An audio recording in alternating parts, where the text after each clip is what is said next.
Welcome to the fourth take of the general VRChat MMD PMX or PMD all the way to VRChat avatar tutorial. Previous versions of this included the 47-minute long video where I used the Vive mic that's sitting across the room instead of my headset. These are amazing times we live in. Anyways, forgive this if this is rough. I've already been talking for about an hour and some change, but we'll give it a shot anyways. This is also going to be completely unedited, so forgive any kind of weird problems or embarrassing links or whatever that pops up. Number one, I don't really care. Number two, I'm not going to edit this stuff, man. It's just going to be, this is going to be too real. So the first thing you need to know about are the tools, which are important because you can't do anything without tools. The tools that I primarily use are Blender, Pmx Edit, an English version called just English Pmx Editor, and Unity, of course. This tutorial is concerning Unity 5.6.3 F1, which is the current version that they're using for the beta of VRChat 5.6. The reason why I'm doing this for the beta is twofold. Number one, the process is pretty much the same for 5.3. There are some weird things that you may have to take into account when you work with 5.6 versus 5.3 MMD avatars, but this is a general overview. This is not going to go into the in-depth parts about, what if my spine looks a little weird? What about bone parenting issues? Blah, blah, blah. Those may be different separate videos that will come at some point in the future, but for now, this is the general overview, and if you have problems, you should probably check the Discord or ask around. By the way, I'm going to plug this multiple times. Use the VRChat Discord. Go to the avatars channel. If you can't see the channel, message VRPill and say, yo, give me the VRChatter role, and start asking questions.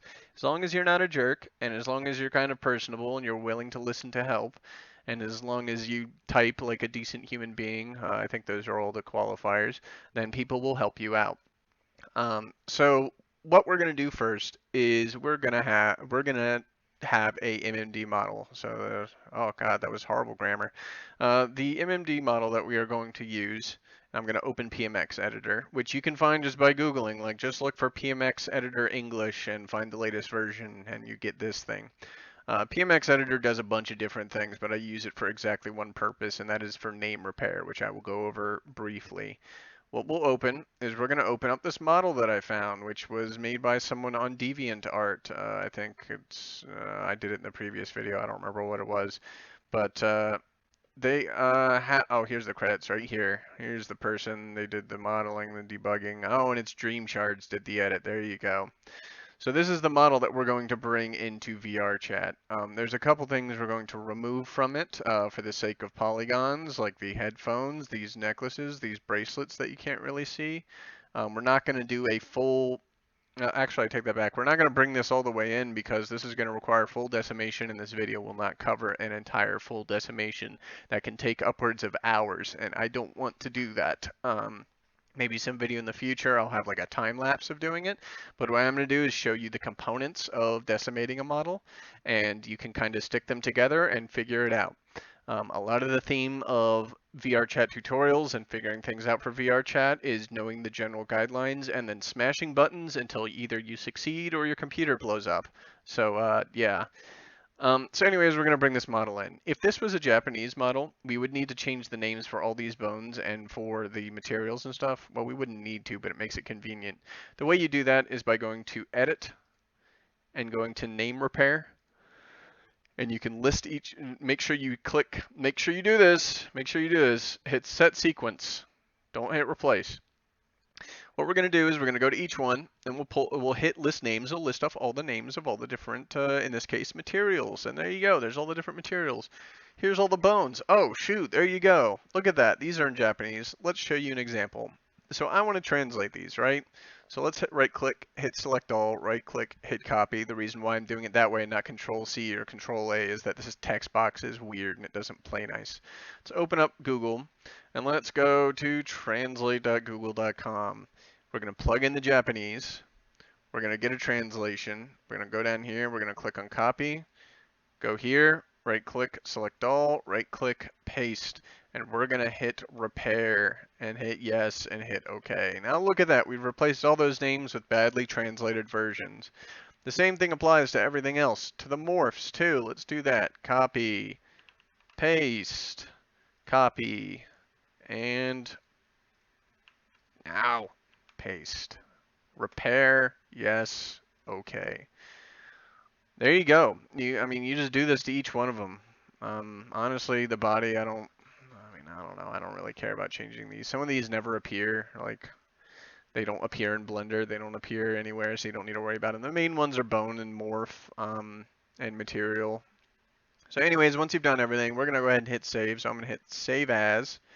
And I'm going to call this, instead of Coron out and about, blah, blah, blah, we're going to call this just Miku repaired. There you go. We now have a repaired file there. So what we're going to do now is we're going to launch Blender. Now I already have a plugin that you need installed. So we're going to not skip it, but I'm going to show you how to do it even though I'm not doing it exactly. First off, you need to find a plugin called Mmd Tools for Blender. It's very easy to find. You go to Google, type in mmd_tools, and the first result should be Mmd Tools at GitHub. And you'll see this cool thing. There's a URL right there. And you can click on clone or download and hit download zip. Do not go to releases. These are old. They are broken. No, don't. No. Yes. No. Yes. Hit download zip and you'll download a zip file. There you go. So the next thing that you want to do after you have the Blender Mmd Tools zip file is you're going to want to go to the actual Blender directory, which is in Program Files, not Program Files x86. It's under Blender Foundation, Blender 2.78, or whatever version you're running. 2.78 at the time of this video is up to date. We're going to go to, I think, Scripts. Yep, Scripts, Add-ons, and then you'll find this directory with a bunch of stuff in it. What you'll then do is you're going to go, I'm going to open up a new window here for downloads. You're going to go to the Blender Mmd Tools Master, open up the directory. You see that mmd_tools directory right there? Drag that in. Once you do that, once you copy that in, you're going to have to give administrative permission, so hit continue. You'll go back into here, you'll hit File, User Preferences, or you can use the shortcut. Blender is driven extremely heavily by keyboard shortcuts, so maybe get used to it. So let's try it. Control-Alt-U, look at that. Then you'll want to hit Refresh. And then finally, search Mmd, and you'll find this probably unchecked. So check the checkbox, and I want you to notice something right over here. Look at that. Watch this. Oh, that's pretty cool. What's this thing? Oh, it's all the Mmd tools. Isn't that awesome? But before we bring in the Mmd, we need to do something else. First off, let's kill all this extra stuff in here. The default Blender scene comes in with like a camera and a lamp and a box. I don't care about all these. So we're going to hit A twice, which deselects whatever you have selected. So I started out with the box selected. Hit A once. Unselects everything. Hit A again. It selects everything. I accidentally hit S, so now I'm scaling things. Let's hit escape. So again, A, deselect. A, select everything. Hit delete and click delete. Everything is gone. By the way, use the middle mouse for everything in Blender. Like moving the hold down middle mouse and move around, you're rotating. Hold down shift and middle mouse, you're panning. Rotate or zoom in and out, scrolling. And then if you hold down left shift and scroll, then you pan up and down. It takes some getting used to, man. I don't know. Anyways, we're gonna hit import model. We're gonna find that model that I just worked on, which was in downloads. Yeah, there you go. So Miku repaired, there you go. Let's bring that in. Hit import. You can mess with these import settings if you want, but honestly, I leave them alone. So now you got this thing. It looks gray. I don't want a gray Miku. So what we're gonna do is, what I just did is I just clicked on that little plus sign that was up here. Go down here, go to Mmd Shading. If you don't have Mmd Shading, guess what you didn't do correctly? You clicked on releases. You need to click on download zip and start over and go back to like 2 minutes into this video. Please pay attention. It's very important. So hit shadeless. There you go. We have a bunch of unlit textures with some shaders going on, whatever. You can also hit GLSL for a much more terrible look, honestly. These shadows look weird on MMDs. Anyways, hit shadeless. So now we have the model in MMD, or not in MMD, we have it in Blender. So now you can take a look. at the hierarchy over here on the side, and you can see that there's the kind of group for the entire thing, and there's joints and rigid bodies. We don't care about these, and let me show you what I mean. If you hit Alt and H with your mouse in the middle of the 3D view, you get all this stuff pop up. Alt and H together will unhide everything in the view. So we want to get rid of these rigid bodies, which are used by Mmd for dancing physics stuff, and we want to get rid of the joints because we don't use the joints, we use the armature, which is right here. So let's hide the mesh, which is the actual model, by right-clicking on. I usually just use the hands, usually sticking out. So let's hit H. Oh no, Miku's gone. Then right-click on the skeleton or the armature, which are these little gray triangles, and hit H, and those are gone. I don't care about any of this crap. So let's hit B, which brings up a box select, which is like box selecting files.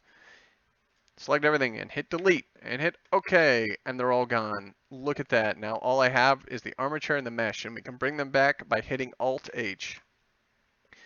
There you go. We now have Miku. So there's some problems with this mesh, and I will show you why. You see that number right there? That is 32,386, which is about 12,386 more than we want. VRChat has a limit of 20,000 polygons on the model. You cannot have, in fact, you can't have 20,000. You can only have 19,999 due to the omission of an equal sign. So you need to bring this model down. How do we do that? That process is called decimation, and it is essentially an art form. By the way, what I just did there is I hid the armature because I'm not going to work on the armature right now. What I did is I selected the armature by right-clicking. All selection in Blender is done via right-clicking, so get used to that. I'm right-clicking on the armature by just one of the bones sticking out, and I'm hitting H for hide. So now all I've got is the mesh.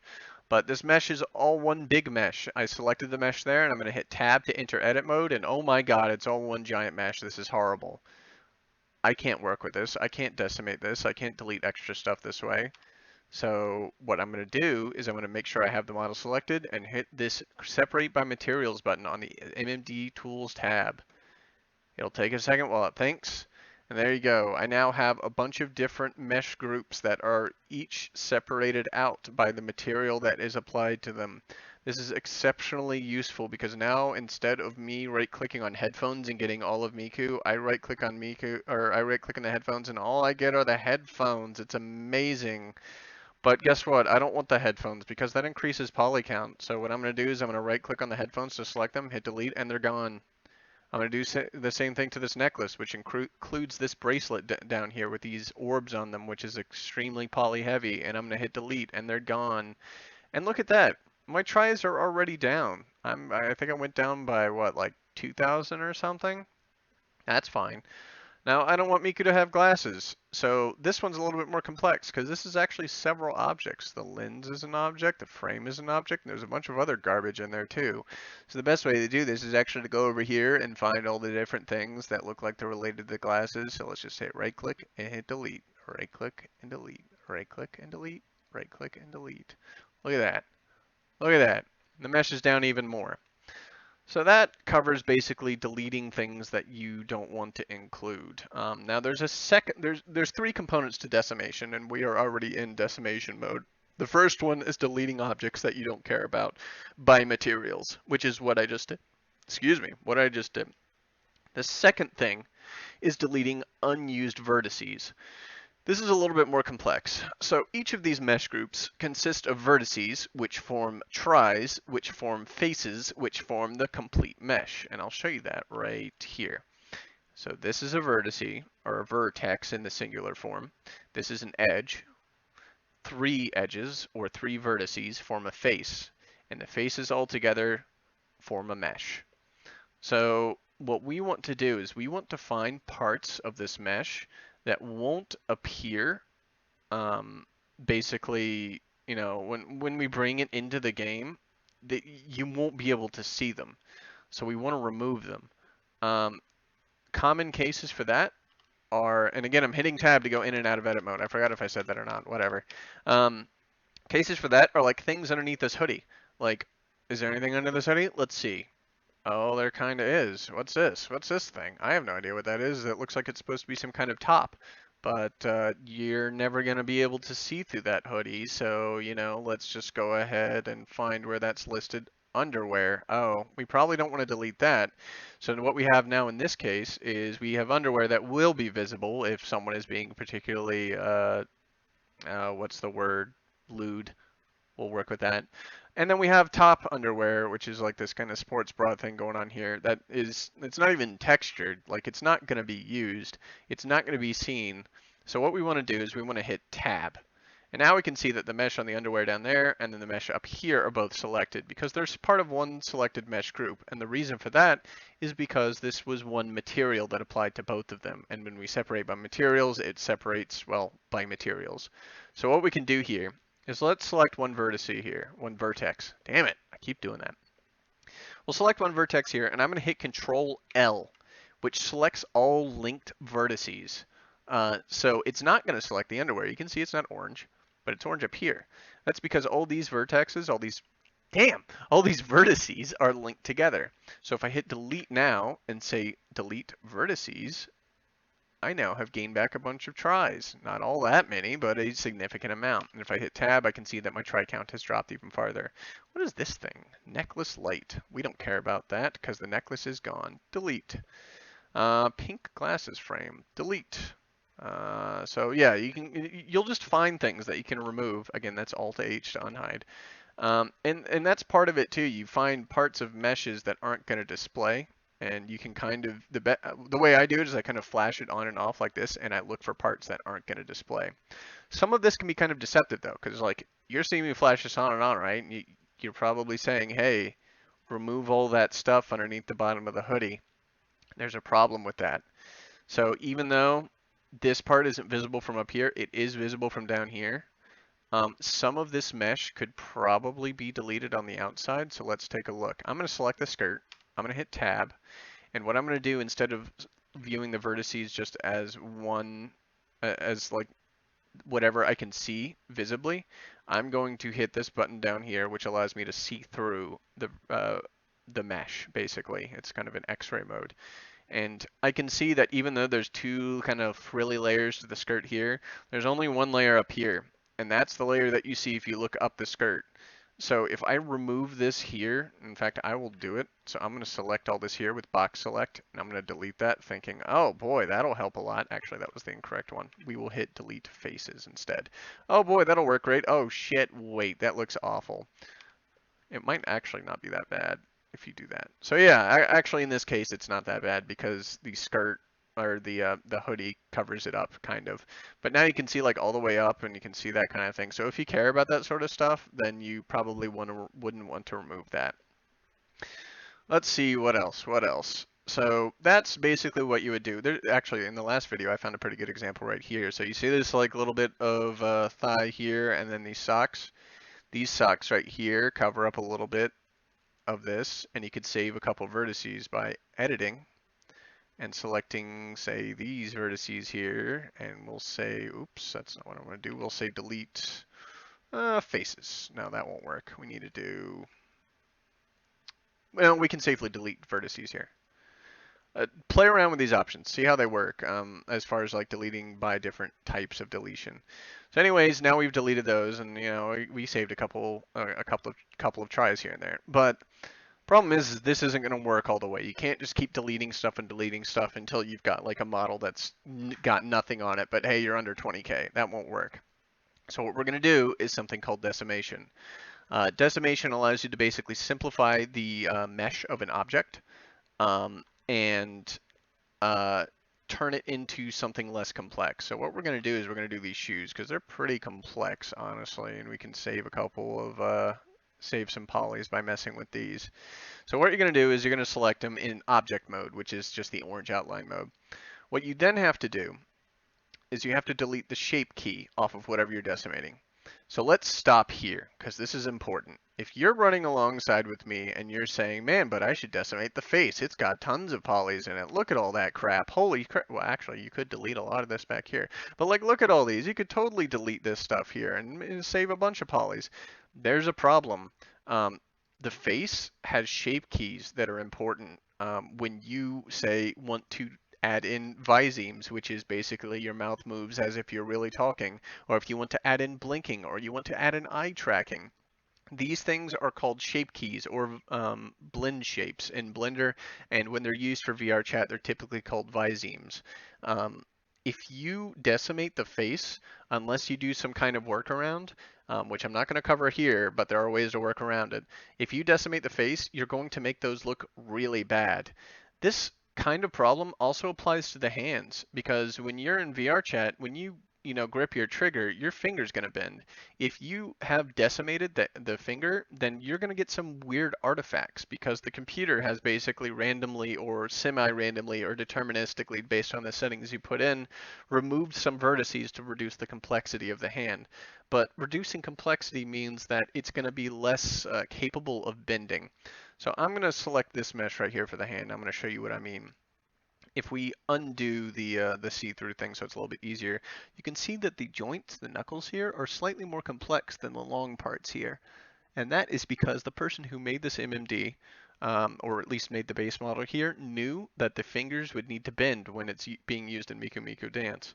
So if you decimate this and Blender decides, oh, you don't need all of these, all of a sudden you've got potentially vertices that go from here to here. And when you bend this here, instead of the finger bending and having a knuckle here and a knuckle here, because the vertex goes from here to here, you're going to have a flat edge that runs across your knuckle. So basically through your finger. Like pick up your hand right now and look at your finger and bend your knuckles on your index finger. And now imagine a line somewhere halfway between your like your first knuckle and past your second knuckle is just connected.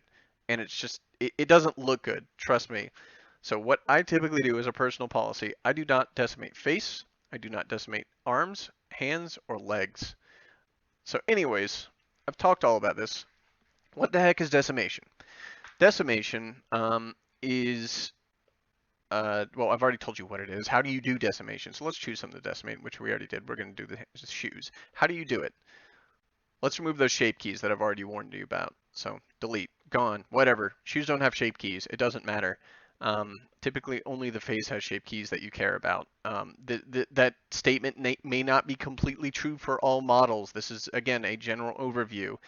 So if you have any questions, ask in the Discord. So what we will do now is we're going to go to the little gear here, which is modifiers. We're going to hit add modifier, and we're going to click on decimate. We're going to move it to the top. I'm not sure if that does anything, but I'm going to do it anyways. And now let's play around with this. What happens if I change the ratio on collapse? Oh my God, what the hell is happening? Jesus, that's terrible. So what collapse does is it just by ratio removes vertices. And it will reduce it down as far as you want to. Like this is a percentage. This is 100%. This is roughly 50%. This is roughly 20%. And this is roughly pretty close to 0. So that looks terrible, right? But if you reduce down by, say, that's where things start getting screwy, right about there. So we're at 45%, and it looks pretty good. There's some artifacting, there's some stuff where stuff is clipping through things, but honestly, that looks decent. So we could stick with that, and that would look perfectly fine. Or we could try planar. Planar is a different type of decimation, where basically it looks at the the edges created by all the different vertices, and if the angle between those edges is less than 5 degrees, not 5%.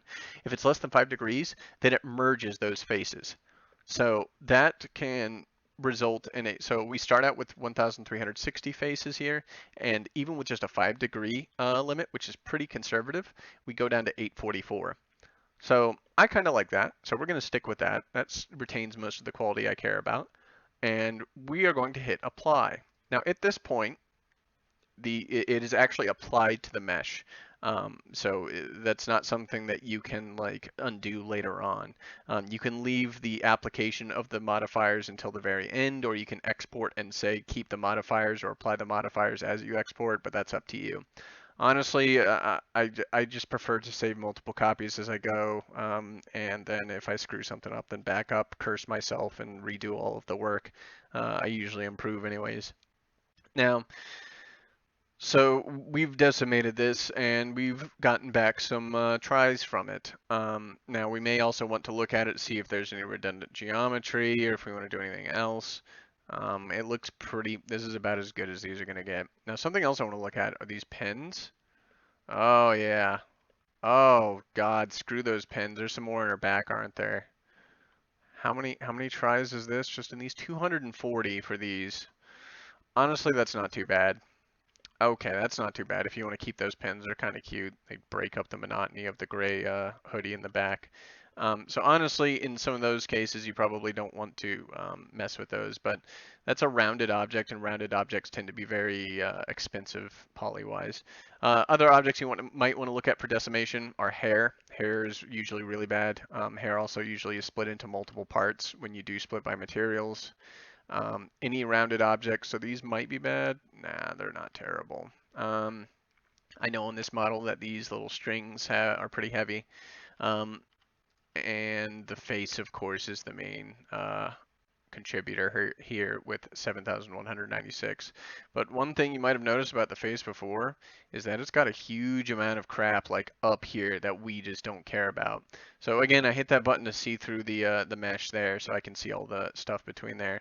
So there's a lot of like polys here, or not polys, but a lot of vertices that will never get seen because they're underneath the hair. And this is where it gets really nitpicky. You can go through and select, I'm using the cursor tool. Actually, let me introduce you to that. It's really cool. Hit C and you get like a paint tool. You can use the scroll wheel to increase and decrease it, and you can select like that. It's really nice. I like it.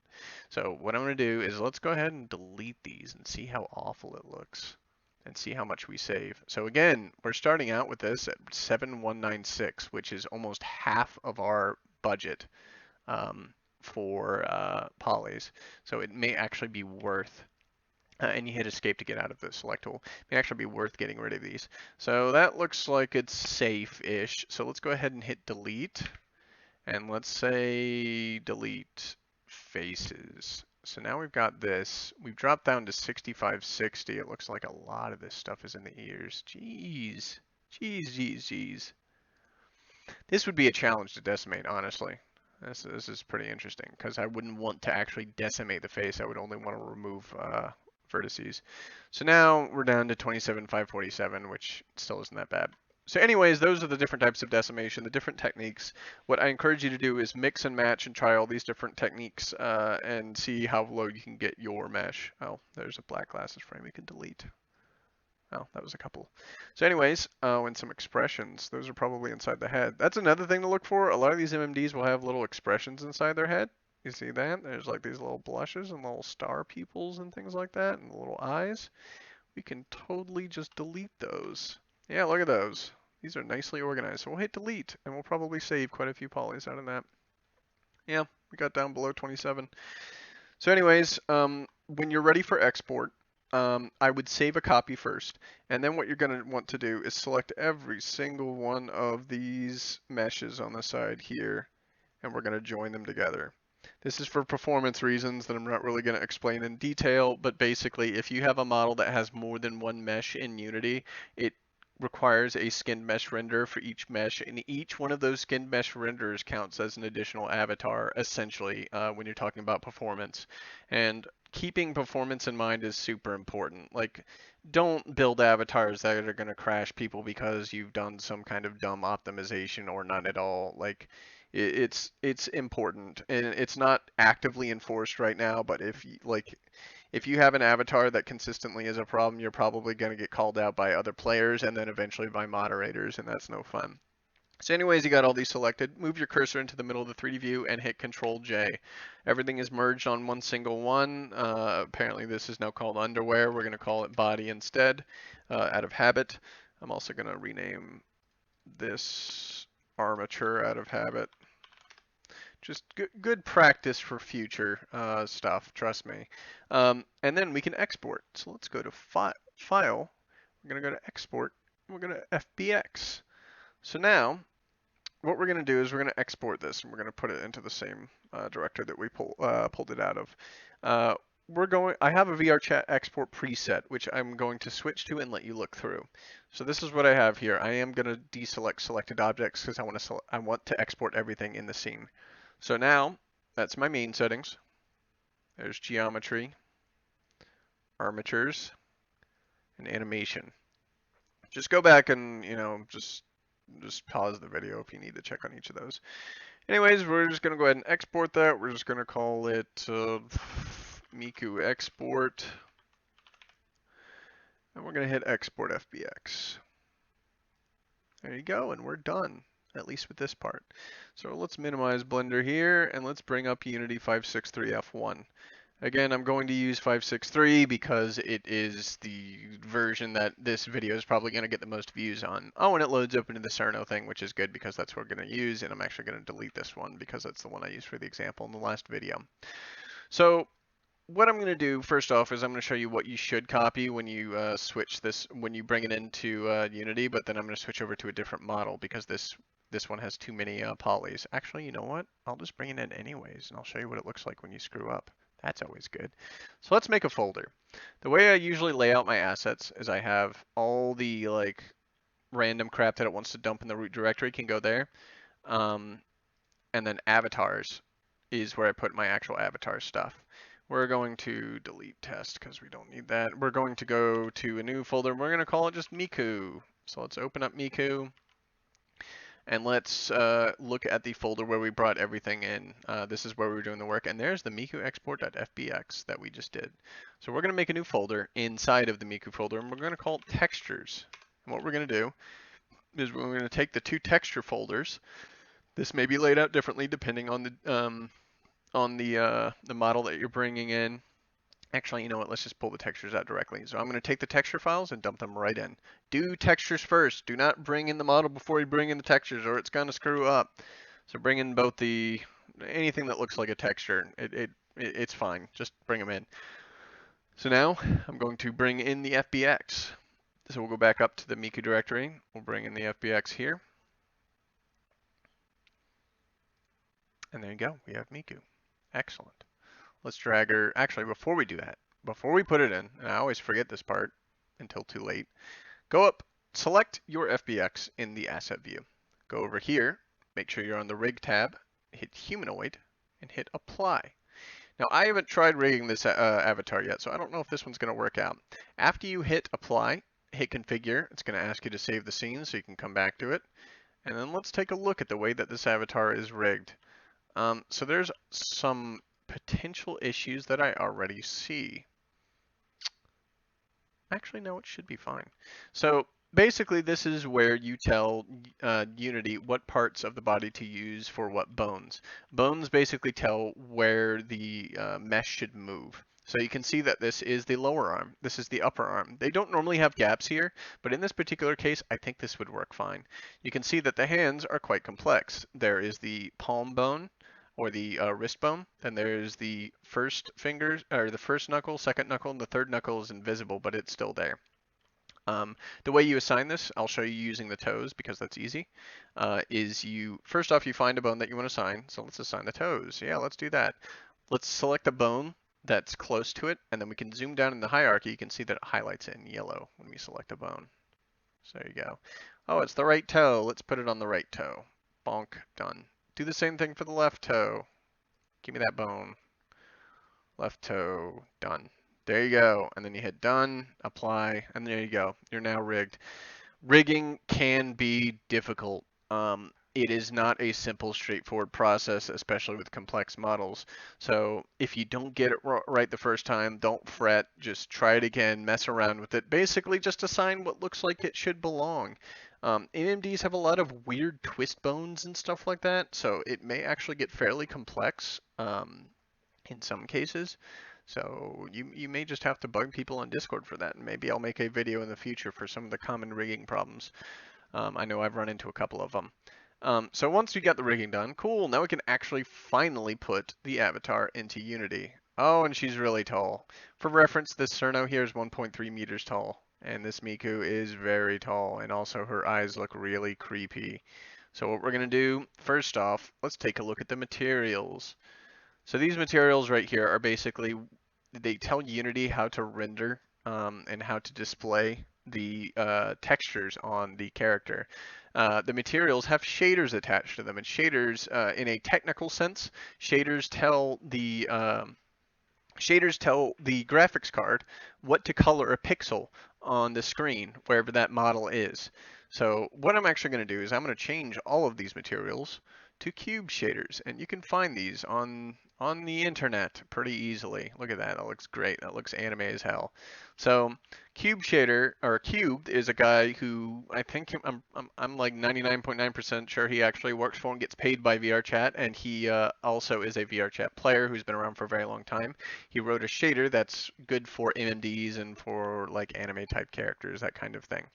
So the shader looks great. You can even mess with, like, if I select all these, you can mess with the width of the outline, so you can make it look like super, like, I don't know, like crazy weird, that kind of thing. Whatever, we're going to stick with the default, which is I think 0.02 or 002. So that's fine, cool. Now she's too tall, that's a problem. So how do we determine how to make her smaller or get her to the proper height? Let's select the top level here, and let's add in the VRChat avatar descriptor.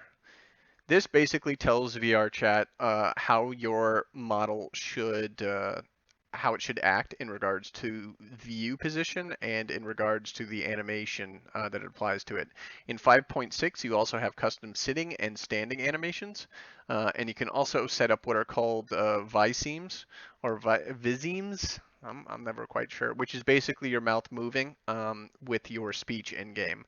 That is a entirely different tutorial. Several people have tutorials on visemes. But what we care about here is we're going to set her to female, and we're going to put the Y position, which is up and down, to 0. And we're going to set Z to 1. Now the reason why I do that is because when I have her selected, you can now see this little gray ball sitting on the ground. We're 1 meter in front of her.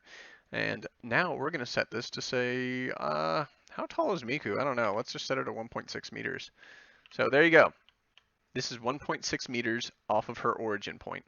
The reason why I do this is now I can set her scale. Let's try 0.45. That usually works. That's a little tall. Whatever, that works fine.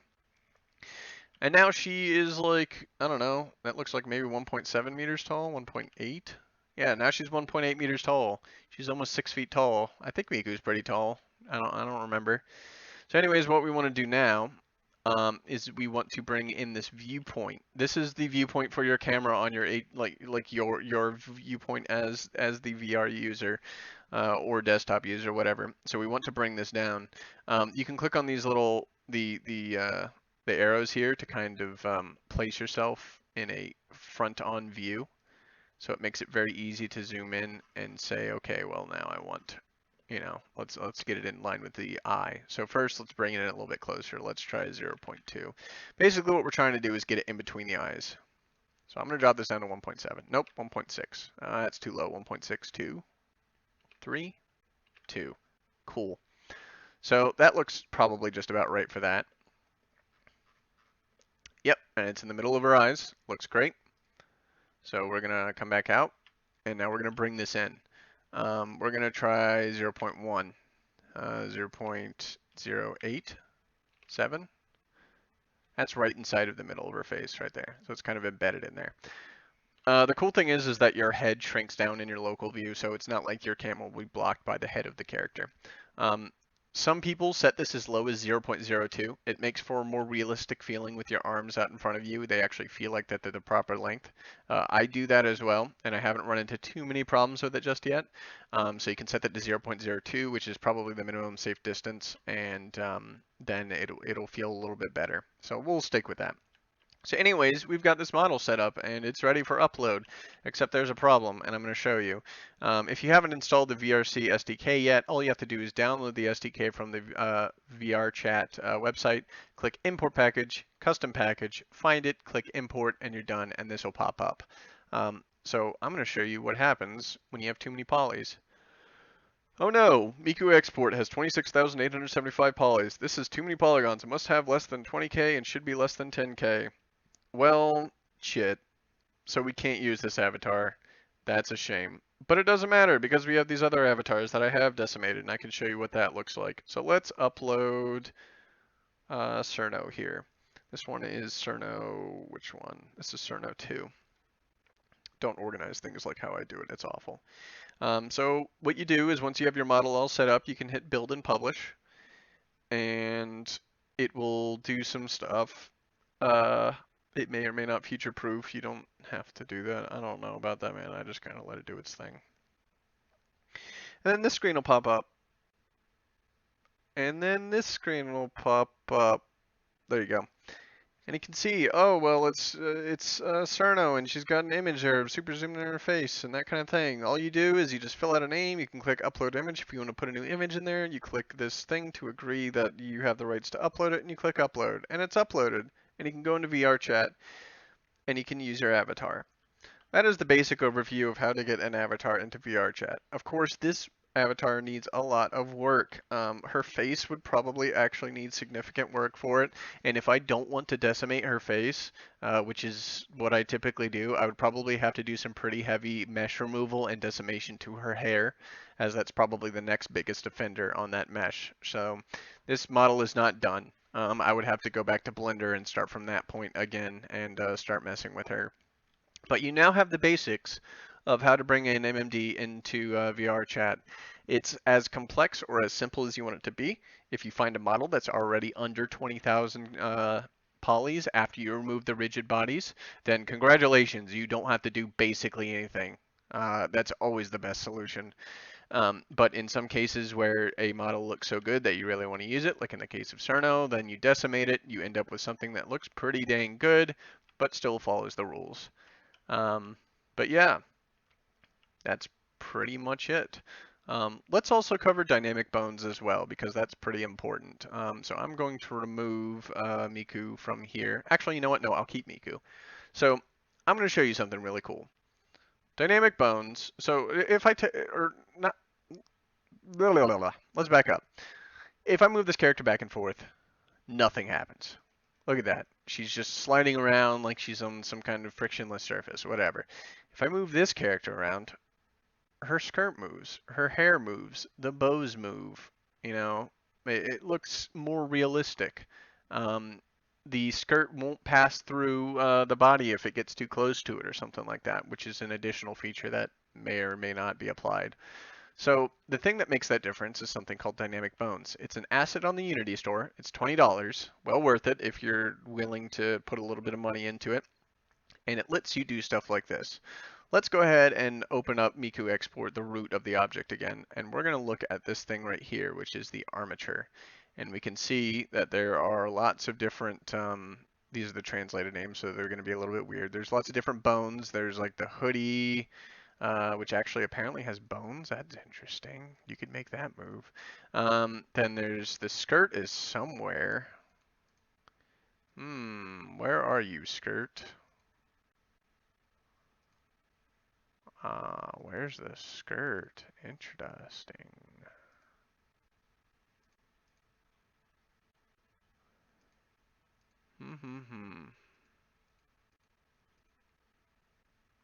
All right. So let's do the hoodie and see what happens, because that might be what this is doing. It might actually be, yeah, that's what it is. The skirt is actually called hoodie. Okay. So dynamic bone, you add to the root of the object. You don't add it to each individual bone that you want to use it on. That's absolutely insane. So what I would do here is you would add it to the root of the object where all the bones that you want to animate are attached to. So in this case, it would be lower body. But there's something you need to be careful of, and I'll show you what it is. Okay, so let's attach the lower body here. That should be all I need to do, right? You know, this will look super great. Oh, God, what's wrong with their legs? Oh, Jesus, God, call an ambulance. Oh, kill it. Kill it with fire. So, yeah, you don't want to do that, obviously. The problem is that the left and right foot are also under lower body. So the dynamic bone is going to apply all the way down, and you can see that via this faint white line that you may not be able to see on YouTube. So what we can do is we can add what are called exclusions, and we're going to add two, one for the left foot and one for the right foot. And now if we go in, you wiggle that around. Oh, that looks great. Yeah, that's super awesome. Your underwear for some reason has disappeared and all there is a void. That's interesting. Well, that's a different problem to address. Um, so anyways, aside from the missing underwear that's revealing literally nothing, man, that's really creepy actually. So anyways, that doesn't look great. Like those settings look awful. So you got to mess with this stuff. First, let's change the update rate to 90. The reason for that is that the maximum headset FPS is 90. And if you have one update per second, then it looks more natural. Don't go above 90. It's unnecessary. Go down below 90 if you want to. I mean, it doesn't matter. You can go as low as you want, but God, do not go above 90. You're just going to destroy everyone's CPUs. Next thing we're going to adjust is damping, which is just a straight up damping multiplier against the movement. Next is elasticity, which is how fast the bone snaps back to its original position. The higher the number, the faster it is. 0.1 is already pretty dang quick. We're going to lower that to 0.06 because we updated it to 90 update rate. Stiffness, I don't normally mess with all that much, but it has something to do with the stiffness between bone joints. Inert is what I usually mess with the most. If you set inert to about, let's say 0.9 is probably too aggressive. 0.8. Basically, that applies a direct modifier to how fast that this skirt can move, and it will prevent it from going super crazy. So now if I go here, move this around, look at that. That looks a little bit better. Probably could use some more inert, especially with how close it is. So maybe 0.9 wasn't too aggressive. Let's try that. As you can see, this is trial and error. You basically just keep trying it until you see something that you like. That looks good. Like that looks pretty great. Even if I drag it back and forth violently, it doesn't clip through all that much.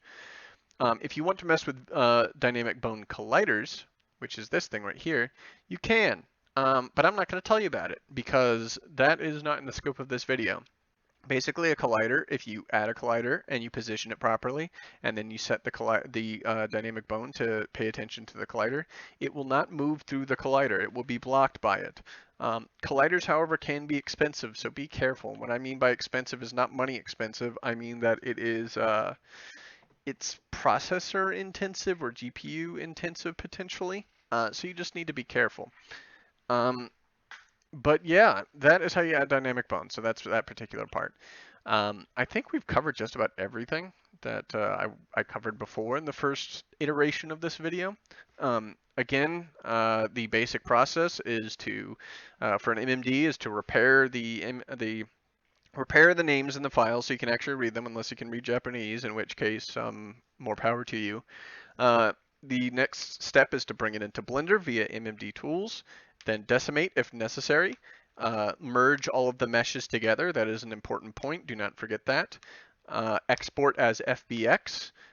Import into Unity in the proper process by bringing textures in first and then the FBX, and then setting up the VRChat components. Yeah, and then adding dynamic bones if you want. Messing with materials, messing with shaders, that's when you get into the really fun stuff. I mean, you could do some crazy stuff. Just walk around VRChat for a while and you can see people doing some crazy stuff. But this is meant as a general overview, so this is not complex. There's nothing super crazy here. This is just the process that I personally use. That is basically it. I'm trying to think if there's anything else I want to add. Oh, so there is a plugin for Unity called Mmd for Mechanim. Don't use it. The author of the plugin has actually explicitly asked VRChat to not use it for importing MMDs. Whatever the reason may be and whatever the politics may be, it's not really our concern. We just simply don't use it. In fact, if you use the latest version of Mmd for Mechanim along VRChat, it breaks this menu. All you get is settings. So there's malicious code built into Mmd for Mechanim designed to break VRC SDK if you bring it in. So just don't use it. Blender's better anyways. That's basically it. I can't think of anything else. If you have any questions, please ask in the comments, or better yet, join the Discord. Please join the Discord. People are very responsive and very nice. That's it. Thank you. Goodbye.